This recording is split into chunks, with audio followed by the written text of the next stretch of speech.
കുഞ്ഞോ good morning. പത്രമാറ്റ സീരിയലിലേക്ക് എല്ലാവർക്കും സ്വാഗതം. ഇന്നത്തെ കഥ അതായത് പിന്നെ അത് നവ്യയും പിന്നെ അബിയും കൂടെയുള്ള സംഭാഷണങ്ങളാണ് കേട്ടോ. അപ്പോൾ നവ്യ നല്ല കണക്കിന് പറയുന്നുണ്ട് നമ്മൾ അബിയുടെ സ്വഭാവത്തിനെ കുറിച്ചും. അബിയോട് പറയുന്നുണ്ട്, നീ ഇനിയെങ്കിലും നന്നായിട്ട് നടക്കാൻ നോക്ക്, നീ മലയ്ക്ക് പോകുന്നതല്ലേ, നീ നന്നായിട്ട് നടക്കാൻ നോക്ക് എന്നൊക്കെ ഇങ്ങനെ പറയുകയാണ്. അപ്പോൾ പറയും, നീ നിൻ്റെ ഒരു ഒറ്റ ഇതിലാണ്, അല്ലെങ്കിൽ ആദർശേട്ടൻ എന്നെ കല്യാണം കഴിക്കേണ്ടതായിരുന്നു, ആദർശേട്ടനാണ് ശരിക്കും എന്നെ കല്യാണം കഴിക്കേണ്ടത്. അപ്പോൾ നീ നിൻ്റെ ഏട്ടനോടുള്ള ദേഷ്യത്തിനാണ് എന്നെ സ്നേഹിച്ചത്. അപ്പോൾ നിൻ്റെ വിചാരം എൻ്റെ കയ്യിൽ ഒരുപാട് പണം ഉണ്ടെന്ന് ആയിരുന്നല്ലോ നിൻ്റെ വിചാരം. അപ്പോൾ പിന്നെ അതില്ലാന്ന് മനസ്സിലാക്കിയപ്പോഴല്ലേ നീ യുദ്ധത്തിന് വന്നത്, അങ്ങനെയാണ് ഇങ്ങനെയാണെന്നൊക്കെ പറഞ്ഞിട്ട് അബീനെ അങ്ങനെ കുറേ പറയുന്നുണ്ട്.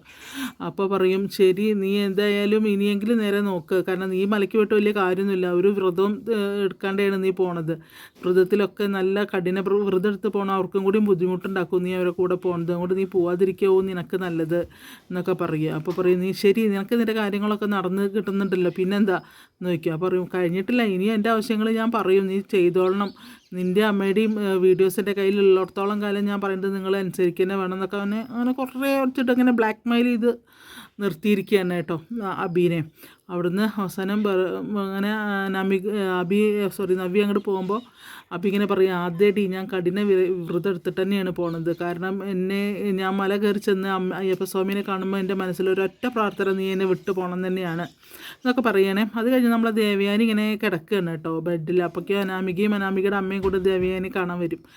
അവിടെ വന്നു കഴിഞ്ഞാൽ അനാമിക പിന്നെ പറയും, അയ്യോ ആരാത് എന്നൊക്കെ പറഞ്ഞിട്ട് വരുമ്പോൾ പറയും, ചേച്ചി നേരമില്ലാഞ്ഞിട്ടാണ് കേട്ടോ വരാഞ്ഞത്, അവിടെ മോളുടെ അച്ഛൻ്റെ കുറേ ഫ്രണ്ട്സ് വന്നിട്ടുണ്ട്, എന്തൊക്കെയോ ബിസിനസ് മീറ്റിംഗ് അതിന് വേണ്ടി വന്നിറക്കുകയാണ്, അപ്പോൾ പിന്നെ എനിക്ക് അവിടെ നിന്ന് പോരാൻ പറ്റില്ല, അതുകൊണ്ടാണ് വേണേട്ടൻ വരാതിരുന്നത് പറയും. അതിനൊന്നും കുഴപ്പമൊന്നുമില്ല, മോളുണ്ടല്ലോ, മോൾ ഏതു നേരം എൻ്റെ അടുത്ത് തന്നെ ഉണ്ട്, എൻ്റെ എല്ലാ കാര്യങ്ങളും നോക്കുന്നത് മോളാണ് പറയും. എന്താ ചെയ്യുക ചേച്ചി, മരുമകൾ വന്നൊന്ന് ചെയ്യേണ്ടതല്ലേ, അപ്പോൾ മരുമകളില്ലാത്തതുകൊണ്ട് പിന്നെ ഇപ്പോൾ എൻ്റെ മോള് ആണല്ലോ എന്നൊക്കെ പറയും. അതിന് കുഴപ്പമൊന്നുമില്ല, എനിക്കിപ്പോൾ എൻ്റെ മരുമകളെക്കാട്ടിലും ഇഷ്ടം മോളെ തന്നെയാണ്, അനാമിക മോളെ തന്നെയാണ്, മോള് വരുന്നതും ചെയ്യുന്നതുമാണ് എനിക്കിഷ്ടം എന്നൊക്കെ പറയും. അപ്പോൾ വലിയ സന്തോഷത്തിലൊക്കെ തന്നെയാണ് സംസാരിക്കുക. അപ്പോൾ പിന്നെ എത്രത്തോളം വരെ ചൂട് പിടിക്കാൻ പറ്റുമോ അത്രത്തോളം ചൂട് ഒപ്പിച്ചു കൊടുക്കുന്നുണ്ട്. എന്നാലും അഭിമോൻ ഇത് എന്തിൻ്റെ കേടാണ്, അല്ലെങ്കിൽ അവൾക്കിപ്പോൾ വീടൊക്കെ വാങ്ങിക്കൊടുക്കേണ്ട വല്ല കാര്യമുണ്ടോ, ഇത് എന്തിൻ്റെ കേടാണ് എന്നൊക്കെ പറയുകയാണ്. അപ്പോൾ അതിനൊക്കെ അങ്ങനെ അതിനുള്ള ഇത് കൊടുക്കുന്നുണ്ട് നമ്മളുടെ ദേവയാനി. അവിടുന്ന് കുറേ നേരം സംസാരിച്ച് കഴിഞ്ഞിട്ട് പിന്നെ പറയും, എന്നിട്ട് പിന്നെ അവർ അവിടുന്ന് പുറത്തേക്ക് ഇറങ്ങണം കേട്ടോ. എന്നാൽ ശരി ചേച്ചി പറഞ്ഞിട്ട് ഇങ്ങനെ പുറത്തേക്ക് ഇറങ്ങും. പിന്നെ മമ്മിയും മകളും കൂടെ നിന്ന് അവിടെ നിന്ന് സംസാരിക്കുകയാണ്. സ്വർണ്ണത്തിൻ്റെയും മണത്തിൻ്റെയും കാര്യം തന്നെ പറയും, നീയാണ് അവർക്കൊക്കെ ചെയ്തു കൊടുക്കുന്നത്, പക്ഷേ ഇത് മുഴുവൻ കിട്ടണത് മറ്റവർക്കാണല്ലോ, ഒരു ചേച്ചി അനിയത്തി എല്ലാവരും ഇവിടെ കറക്കി വെച്ചിരിക്കുകയാണ് മോളെ, നമ്മൾക്ക് സ്വർണ്ണം പണം കിട്ടണമെന്ന് പറഞ്ഞിട്ടല്ലേ നിങ്ങൾ ഇങ്ങോട്ട് വന്നത്, എന്നിട്ടിപ്പോൾ കിട്ടുന്നത് മുഴുവൻ അവർക്കാണ് എന്നൊക്കെ ഇങ്ങനെ പറയുക. എന്താ ചെയ്യുക അമ്മേ, ഒരു നിവർത്തിയില്ല, ഇതിപ്പോൾ എനിക്ക് അറിയാത്ത പണിയൊക്കെ ഞാൻ ചെയ്തുകൊണ്ടിരിക്കുകയാണ്, അങ്ങനെ എങ്ങനെയെന്നൊക്കെ അവളിങ്ങനെ പറയും. പിന്നെ ഭർത്താവിനെങ്കിലും ഒരു ഇത്തിരി ഇത് വേണം, ഭർത്താവിനും സ്നേഹമല്ല എന്നൊക്കെ ഇങ്ങനെ പറഞ്ഞുകൊണ്ടിരിക്കുക. എല്ലാം സഹിക്കല്ലേ പറയുമ്പോഴേക്കും ദേവയാനി വാതിലും തുറന്നിട്ട് ഇറങ്ങി വരും. ഒന്നും കേൾക്കില്ല അമ്മയുടെയും മകളുടെയും സംഭാഷണം. അപ്പോഴേക്കും അയ്യോ വല്യമ്മ പറഞ്ഞിട്ട് ഓടിച്ചല്ലേ. അപ്പോൾ മോളെ എന്താ സംസാരിക്കുന്നത് ചോദിക്കുമ്പോൾ, അല്ല അനിയുടെ കാര്യം പറയാനറിയോ, എല്ലാം ശരിയാവും മോളെ, ഒന്നുകൊണ്ട് വിഷമിക്കണം, മോൾക്കുള്ളതൊക്കെ ഞാൻ മാറ്റി വെച്ചിട്ടുണ്ട്, എനിക്ക് അതെല്ലാം മോൾക്കുള്ളത് തന്നെയാണ്, ഞാൻ എൻ്റെ മരുമകളായി വരാൻ വിചാരിച്ച കുട്ടിക്ക് കൊടുക്കാൻ വെച്ചതാണ്, പക്ഷെ അതൊക്കെ ഇനി മോൾക്കുള്ളത് തന്നെയാണ്, അതൊക്കെ ഞാൻ മോൾക്കന്നെ തരും, ആ സമയമാവട്ടെ എന്നൊക്കെ ഇങ്ങനെ പറഞ്ഞ് സംസാരിക്കട്ടോ. അപ്പോൾ വലിയ മണിയിട്ട് നടക്കൊന്നും വേണ്ട എന്നൊക്കെ ഇങ്ങനെ പറയും. അപ്പോൾ പറയും, എനിക്കിപ്പോൾ സ്വത്തിൻ്റെ ഒന്നും ആവശ്യമില്ല വല്യമ്മേ, 3-4 തലമുറയ്ക്ക് പിന്നെ കഴിയാനുള്ള അത്ര സ്വത്ത് അച്ഛൻ സമ്പാദിച്ചിട്ടിട്ടുണ്ട്, പിന്നെ എനിക്ക് എൻ്റെ ഒന്നും ആവശ്യമില്ല എന്ന് പറയുമ്പോൾ രേവതി മനസ്സിൽ പറയും, 4 കസാരയും ഒരു മേശയും അതല്ലേ ഇപ്പോൾ സമ്പാദിച്ചിട്ടുണ്ട്, ഒന്നുമില്ല അവർക്ക്, വട്ടപൂജ എന്നാൽ അതിലും ബെറ്റർ നയനയുടെ വീട്ടുകാർ തന്നെയാണ്. അപ്പോൾ അങ്ങനെ പറയുമായിരിക്കും. അങ്ങനെ അവരുടെ സംഭാഷണം കഴിയും. അത് കഴിഞ്ഞിട്ട് നമ്മുടെ ദേവയാനി ആദർശിനെ വിളിക്കുക. ആദർശ് ഇങ്ങനെ ഡ്രൈവ് ചെയ്ത് പോവുകയാണ്. അപ്പോൾ ആദർശിനെ വിളിച്ചിട്ട്, നീ എവിടെ മോനെ, ഓഫീസിലെത്തി വയ്ക്കുമ്പോൾ ഇല്ലമ്മേ ഞാൻ പോയിക്കൊണ്ടിരിക്കുകയാണ് പറയും. എന്നാൽ നീ പെട്ടെന്ന് ഇങ്ങോട്ട് തിരിച്ചു പോവാ എന്ന് പറയാം. എന്താ അമ്മ എന്ത് പറ്റിയറിയും, ഒന്നുമില്ല, നീ ഇങ്ങോട്ട് നിന്നോട് വന്നിട്ട് പറയാറിയാം. അപ്പോൾ അങ്ങനെ ആയിരിക്കും ദൈവം, ഇനിയിപ്പോൾ അതെന്താണാവോ അടുത്തത് എന്നിങ്ങനെ ആലോചിക്കുകയാണ്. അത് കഴിഞ്ഞിട്ട് നമ്മുടെ ജലജ അങ്ങനെ ഹാളിലിരിക്കുന്ന സമയത്ത് പിന്നെ ജലജ ഇരിക്കുന്ന സമയത്ത് അനാമികയും അവളുടെ അമ്മയും കൂടെ അങ്ങോട്ട് വരികയാണേ. അപ്പോൾ പറയാം, പൂവ് കഴിയോ രേവതി, പൂവ് കഴിക്കുമ്പോൾ പോട്ടെ, അവിടെ അദ്ദേഹം ഒറ്റയ്ക്കല്ലേ ഉള്ളൂ, പിന്നെ അതുമല്ല അവിടെ ആളുകളുണ്ട്, ഗസ്റ്റുകളുണ്ട്. പിന്നെ അപ്പോൾ ഞാൻ പോയിട്ടില്ലെങ്കിൽ ശരിയാവില്ല എന്നൊക്കെ ഇങ്ങനെ പറയുകയാണേ. അപ്പോൾ ഇങ്ങനെ വർത്തമാനം പറഞ്ഞുകൊണ്ട് നിൽക്കുമ്പോഴേക്കാണ് പിന്നെ എന്നാലും അവളുടെ ഒരു കാര്യം, അവളല്ലേ പാലിൽ വിഷം ചേർത്ത് കൊടുത്തു തന്നിട്ട് ഇപ്പോൾ അവളവിടെ പോയിരുന്ന് സുഖിക്കുകയാണ്. അപ്പോൾ അതൊക്കെ ആരാന്നൊക്കെ എനിക്കറിയാം എന്നിങ്ങനെ പറയുകയാണ് മനസ്സിൽ. അപ്പോഴേക്കാണ് നവ്യയും അബിയും കൂടെ ഇറങ്ങി വരുന്നത്. അപ്പോൾ ഇങ്ങനെ നോക്കി അന്തം വിട്ട് ഇങ്ങനെ നോക്കുകയാണ് രേവതി. അപ്പോൾ ജലജ അറിയാം, ജലജയ്ക്ക് നിങ്ങൾ എങ്ങോട്ടാണ് പോകണ വയ്ക്കുമ്പോൾ ഞങ്ങളൊന്ന് കറങ്ങാൻ പോവാണ് അറിയും. കറങ്ങാനോ, നിനക്ക് എന്താടാ വയ്ക്കും? അതിനെന്താ, എൻ്റെ ഭാര്യ പിന്നെ എൻ്റെ ഭർത്താവിൻ്റെ കൂടെ അല്ലാണ്ട് പിന്നെ ഞാൻ ആരോ കൂടെ പോകേണ്ടത് എന്നൊക്കെ ചോദിക്കും. ഓ, നിനക്ക് അല്ലെങ്കിലും പിന്നെ ഇവിടുന്ന് കഴിക്കുന്ന മലയ്ക്ക് മാലയിട്ട് അങ്ങോട്ട് ഫുഡൊന്നും പുറത്തുനിന്ന് കഴിക്കാൻ പറ്റില്ല എന്നറിയില്ലായിരുന്നു. അവനല്ലല്ലോ ഫുഡ് കഴിക്കുന്നത്, ഞാനല്ലേ ഫുഡ് കഴിക്കുന്നത്. അതിന് നിനക്കെന്താ വയ്ക്കുക അനാമിക ഭയങ്കരമായിട്ട് അനാമികയുടെ അമ്മയും കൊണ്ടിട്ട് നവ്യ വല്ലാണ്ട് ഇതാക്കണം. അപ്പോൾ അതിന് നല്ല മറുപടിയും കൊടുക്കുന്നുണ്ട്. അപ്പോൾ ഒരു ഗതിയില്ലാതെ എന്നൊക്കെയാണ് പറയുന്നത്. അപ്പോൾ ആര് പറഞ്ഞു, എൻ്റെ അച്ഛനൊരു കട ഉണ്ട്, ആർട്ട് ഗാലറി. ഞങ്ങൾ നല്ല ഭക്ഷണം കഴിച്ചിട്ടുണ്ട്. ഞങ്ങൾക്ക് അച്ഛൻ ഇടയ്ക്കിടയ്ക്ക് ഞങ്ങൾ ആവശ്യപ്പെടുന്ന ഫുഡ് ഞങ്ങൾക്ക് വാങ്ങിക്കൊടുന്നവരാണുണ്ട്. അങ്ങനെ ഭക്ഷണത്തിനോടും ഞങ്ങൾക്ക് അത്ര വലിയ ആർത്തിയൊന്നുമില്ല എന്നൊക്കെ ഇങ്ങനെ പറയാനേ. അപ്പോൾ അങ്ങനെ ഓരോന്ന് നവ്യനെ ഇവർ അനാമികയുടെ അമ്മയും കൂടെ ഇതാക്കുക. അപ്പോൾ പറയും പണ്ട് എങ്ങടാണ്. അപ്പോൾ ദേവയാനി ജലജ ചോദിക്കുക എന്താ അവൾ ഷൂട്ടിങ്ങിനായിട്ട് പോവുകയാണോ, ഷൂട്ടുണ്ടോ എന്ന് ചോദിക്കുകയാണ്. അപ്പോൾ ഷൂട്ടിങ്ങോ എന്ന് ചോദിക്കും ദേവതി. അപ്പോൾ അവൾ വലിയ നടിയല്ലേ, ഷൂട്ടിങ്ങിനൊക്കെ പോയി ഒരു പ്രാവശ്യം കാണാൻ കൊള്ളാത്ത കുറച്ച് ഡ്രസ്സ് ഇട്ട് വന്നിട്ട് ഇവിടെ എല്ലാവരൊക്കെ കൂടെ നിർത്തിയതല്ലേ. അപ്പോൾ എന്ന് പറയും അവർ. അപ്പോൾ ഇവൾക്ക് ഒരു ഇൻസൾട്ട് പോലെ തോന്നുന്നത് നമ്മളുടെ നവ്യയ്ക്ക്. അപ്പോൾ നവ്യ പറയും ഞാൻ ഷൂട്ടിങ്ങിന് പോകുന്നല്ല പിന്നെ എന്നറിയാം. അപ്പോൾ പറയും എന്നാൽ പിന്നെ വേണ്ടില്ല, കുറച്ച് നന്നായിട്ട് സംസാരിക്കും. ഇപ്പോൾ അതില്ലെങ്കിൽ വേണ്ടില്ല, കുറച്ച് നന്നായി സംസാരിച്ചിരുന്നെങ്കിൽ നന്നായിരുന്നു എന്ന് പറയും ജലജ.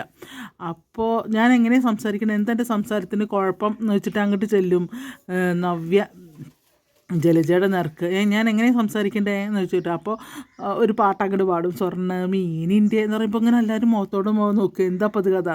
അപ്പോൾ പിന്നെയും പാടും സ്വർണ്ണ മീനിൻ്റെ ബാഗിൽ വെച്ച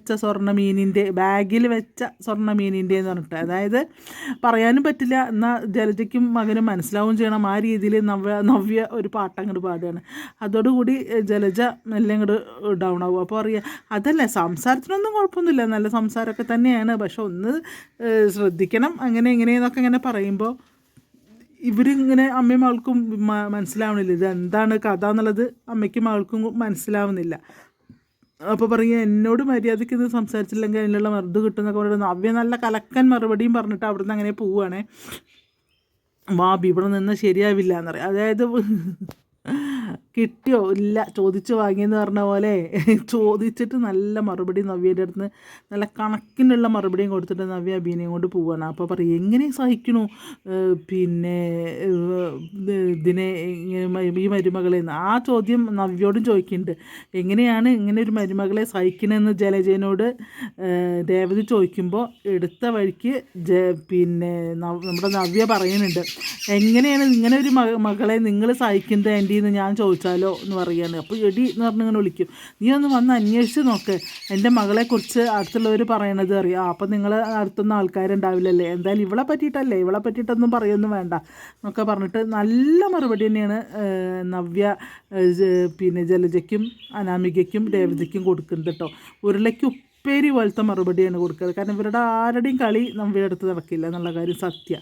ഇവങ്ങനെ ഇണങ്ങാവണങ്ങനെ പോലെ അവളെ കൂടെ നിൽക്കുന്നുണ്ട്. അപ്പോൾ കാരണം അവളിപ്പോൾ അവനെ കയറിട്ട് പിടിച്ചിരിക്കുകയാണ്. ആ പിടിച്ച് വലിച്ച പോലെയാണ് ഇപ്പോൾ അബിയുടെ അവസ്ഥ. അങ്ങനെ അബീനെയും കൊണ്ട് നമ്മുടെ നവ്യ പോണ സമയത്ത് പറയുകയും ചെയ്യും, എന്തിനാണ് പിന്നെ അനാമികയ്ക്ക് എന്തിനാണ് അപ്പച്ചി ഇങ്ങനെ അവളെ പേടിക്കുന്നത്, എന്താ കാര്യം, ഞാൻ പലവട്ടമായി ഇത് ശ്രദ്ധിക്കണു, എന്താ കാര്യം എന്നൊക്കെമ്പോൾ അവരിങ്ങനെ കടന്നിങ്ങനെ ഉരുളേ അതല്ല ഇപ്പോൾ ഗർഭമുണ്ടായിരിക്കല്ലേ എന്നിങ്ങനെയുള്ളൊരു തട്ടിവിട്ട് വിടലും പറയുന്നുണ്ട് കേട്ടോ.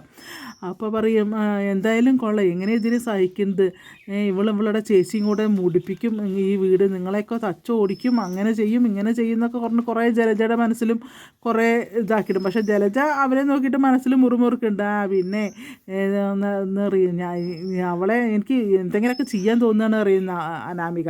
അപ്പോൾ അറിയാം നീ ചെയ്യാൻ നിന്നിട്ടാണ് ഇപ്പോൾ ഒരുത്തി വിഷം കഴിച്ചിട്ട് ഇപ്പോൾ ആ കരളും പോയിട്ട് അപ്പുറത്ത് കിടക്കുന്നത് ഇങ്ങനെ മനസ്സിലും പറയുന്നുണ്ട് കേട്ടോ. അത് കഴിഞ്ഞിട്ട് ശരി എന്നാൽ ഞാൻ പോട്ടെ മോളെ, ഞാൻ പിന്നെ വരാം എന്നൊക്കെ പറഞ്ഞിട്ട് രേവതി പോവാണ്. അപ്പോൾ അത് കഴിഞ്ഞിട്ട് നമ്മളുടെ അനാമിക പിന്നെയും ദേവയാനീൻ്റെ അടുത്ത് ചെല്ലുകയാണ്. അപ്പോൾ ഇങ്ങനെ അങ്ങോട്ടും ഇങ്ങോട്ടും നോക്കിയിട്ടാണ്, ഇനിയിപ്പോൾ എന്തെങ്കിലും കുശുമ്പ് പറയാൻ വേണ്ടി ചെല്ലും പോലെയാണ് ചെല്ലുന്നത് കേട്ടോ. അങ്ങോട്ട് ചെന്ന് കഴിഞ്ഞിട്ട് ഇങ്ങനെ ചോദിക്കുകയാണ്, പിന്നെ എന്താണ് പിന്നെ പിന്നെ വലിയമ്മ എന്താ എന്തെങ്കിലും അന്വേഷിക്കണം നോക്കുമ്പോൾ, ആ മോളൊരു കാര്യം ചെയ്യൂ, അതിലൊരു ചെക്ക് ബുക്ക് ഉണ്ട്, അതും ഇങ്ങോട്ട് എടുക്കുമെന്ന് അറിയാം. അപ്പോൾ എന്തിന് ചോദിക്കുകയാണേ. അപ്പോൾ ചെക്ക് ബുക്ക് അപ്പോൾ ആർക്കാണ് ആൻറ്റി പൈസ കൊടുക്കണമെന്ന് പറയും. ഇത്രയും പൈസ ആർക്കാണ് പൈസ കൊടുക്കുന്നതെന്ന് ചോദിക്കും. അതൊക്കെ ഉണ്ട്, എനിക്ക് ഏറ്റവും ഇഷ്ടപ്പെട്ട ഒരാളില്ലേ അയാൾക്ക് കൊടുക്കാൻ വേണ്ടിയിട്ട് അറിയുമ്പോൾ അനാമിക തന്നെ ചിരിക്കും. ഞാനാണല്ലോ ഇപ്പോൾ വല്യമ്മയ്ക്ക് ഏറ്റവും ഇഷ്ടപ്പെട്ട ആൾ, അപ്പോൾ എനിക്ക് തരാൻ വേണ്ടിയിട്ട് തന്നെ ആയിരിക്കാം എന്നിങ്ങനെ മനസ്സ് പറയൂ കേട്ടോ. അപ്പോൾ പറയും, അപ്പോൾ പിന്നെയും അതാരാ ആൻറ്റി വല്യമ്മയെന്ന് പിന്നെയും ചോദിക്കുകയാണ്. അതൊക്കെ ഉണ്ട് മോളെ, മോൾക്ക് അറിയില്ലേ അത് ആരാന്ന് നോക്കുമ്പോൾ, ഓ എന്നാണ്ട് പറഞ്ഞൂടെ എന്നൊക്കെ അവളിങ്ങനെ കൊതിച്ച് നിൽക്കുകയാണ് കേട്ടോ. അപ്പോൾ പറയും ചെക്ക് ബുക്കൊക്കെ എടുത്ത് കൈ കൊടുക്കും. അപ്പോൾ പറയും ആൻറ്റി, ഓ എനിക്ക് തരാൻ തന്നെ ആവും ഇവർ പിന്നെ ചെക്ക് എഴുതുന്നുണ്ട് എന്നൊക്കെ ഇങ്ങനെ മനസ്സിൽ വിചാരിക്കുകയാണ്. അപ്പോൾ അത് കഴിഞ്ഞിട്ട് പറയും, അത് അറിയില്ലേ മോൾക്കറിയില്ല അത് ആരെന്ന്. ഇല്ലേ എനിക്കറിയില്ല അത് ആരോഗ്യക്കുമ്പോൾ, ആരുമല്ല എനിക്ക് കരൾ തന്ന കുട്ടിയല്ലേ, ഇപ്പോൾ എനിക്ക് ഏറ്റവും പ്രിയപ്പെട്ടത് ആ കുട്ടിയാണ്. കാരണം ഒന്നും വേണ്ട എന്നാണ് അവൾ പറയുന്നത്. എന്നാലും പിന്നെ എന്തെങ്കിലും കൊടുക്കണ്ടേ, എന്ത് കൊടുത്താലും തൃപ്തിയാവുക എനിക്കെന്ന് അറിയില്ല എന്നറിയും. അച്ഛനും പറയുന്നുണ്ട് കുറേ സ്വർണ്ണമോ പണമൊക്കെ കൊടുക്കണമെന്ന് പറയുന്നുണ്ട് എന്ന് പറയാൻ അനാമിക. അപ്പോൾ പറയേ അതിൻ്റെ ഒന്നും ആവശ്യമില്ല, ഇവിടെ ഞാൻ കൊടുക്കുന്നുണ്ടല്ലോ എന്നിങ്ങനെ പറയുകയാണേ. അവിടുന്ന് പിന്നെ അപ്പോഴേക്കും അവൾക്ക് ആകെ നിരാശയായി. അപ്പോൾ എനിക്കല്ലല്ലോ എന്ന് പറഞ്ഞിട്ട് ഇങ്ങനെ നിൽക്കുമ്പോഴേക്കും ഇയാളിങ്ങോട്ട് വരികയാണ്, ആദർശ് വരികയാണ്. എന്താ അമ്മേ നോക്കുക. അപ്പോൾ ആദർശിനെ കാണുമ്പോൾ അനാമിക അങ്ങോട്ട് പോവില്ല, പുറത്ത് വെയിറ്റ് ചെയ്ത് എന്താണെന്ന് അറിയണമല്ലോ, അതിന് വേണ്ടിയിട്ട് പുറത്തിങ്ങനെ വെയിറ്റ് ചെയ്ത് നിൽക്കും. അപ്പോൾ എന്താ അമ്മേ എന്താ ഉണ്ടാക്കി മോനെ, ഞാൻ പറയുന്ന പൈസ എഴുതി വയ്ക്കും. അപ്പോൾ ആർക്കത് വയ്ക്കും, ആ കുട്ടിക്ക് കൊടുക്കാനാണ് പറയുമ്പോൾ, ഏത് കുട്ടിക്കെന്ന് വയ്ക്കും. അപ്പോൾ അറിയടാ എനിക്ക് കരൾ തന്നില്ല, ആ കുട്ടിക്ക് എന്ത് കൊടുത്താലും അതിന് കൊടുത്താൽ മതിയാവില്ല എന്ന് പറയും. പക്ഷെ അമ്മ അവരൊന്നും വാങ്ങില്ല അമ്മേ എന്ന് പറയും. അത് സാരമല്ല, നമുക്ക് എന്നാലും കൊടുക്കുക. ഇപ്പോൾ അവൾ വാങ്ങുന്നില്ലെങ്കിൽ ആ കുട്ടിയുടെ വീട്ടുകാരെ ഏൽപ്പിക്കുക. അവളെ ഭർത്താവും ഒന്നും വാങ്ങുന്നു തോന്നണില്ല അമ്മ എന്ന് പറയും. സാരല്ല നീ എഴുതറിയും. ഇപ്പോൾ എത്ര എഴുതണ്ടെങ്കിൽ 50 ലക്ഷം ചോദിക്കും.